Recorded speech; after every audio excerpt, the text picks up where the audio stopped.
சரோஜா சமையலில் paper chicken எப்படி பண்ணுறதுங்கிறத பற்றி பார்ப்போம். அரைப்பதற்கு தேவையான பொருட்கள்: ஒரு டேபிள் ஸ்பூன் பெருஞ்சீரகம், ஒரு ஸ்பூன் சீரகம், தேவையான அளவு பட்டை, ஏலக்காய் 3 அரிசி, ஏலக்காய் 3, கிராம்பு 4, 5-6 பொடி வெங்காயம், ஒரு சின்ன துண்டு இஞ்சி, 3 வெள்ளைப்பூடு அரிசி எடுத்து வச்சுருக்கேன். இதை நல்லா மிக்ஸி ஜாரில் மையாக அரைச்சிடணும். இப்போ கறி கூட நம்ம சேர்க்கக்கூடிய பொருட்கள் எதுலான்னா, இந்த இஞ்சி வெள்ளைப்பூடு பட்டை எல்லாம் அரைச்சி வச்சுருக்கோம்ல, அது மஞ்சள் பொடி, மிளகு பொடி, அதுக்கப்புறம் நல்லெண்ணெய் சிறிதளவு, அப்புறம் தேவையான அளவு உப்பு.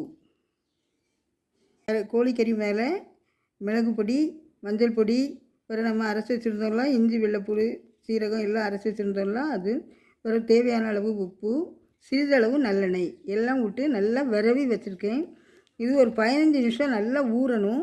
நல்லா ஊறின பிறகு நம்ம எடுத்து பொரிக்க ஆரம்பிக்கலாம். ஸ்டவ்வில் நம்ம பாத்திரத்தை வச்சு நல்லெண்ணெய் ஊற்றி காய வச்சுருக்கோம்.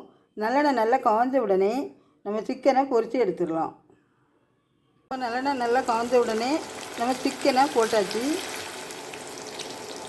இது நல்லா ஒரு பக்கமாக வெந்து வரும்போது நம்ம அடுத்த பக்கம் மாற்றி போட்டு அப்படியே பொரித்து எடுத்துக்கலாம்.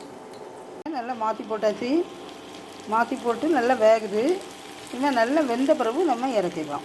நல்லா பொரி போட்டுட்டு நல்லா வெந்துட்டு இனிமேல் நம்ம கீழே இறக்கிடலாம்.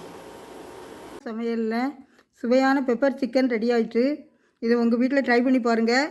சரோஜா சமையலுக்கு சப்ஸ்கிரைப் பண்ணுங்கள். பக்கத்தில் இருக்க பெல் பட்டனை ப்ரெஸ் பண்ணி ஆல் கொடுங்க. தேங்க்யூ.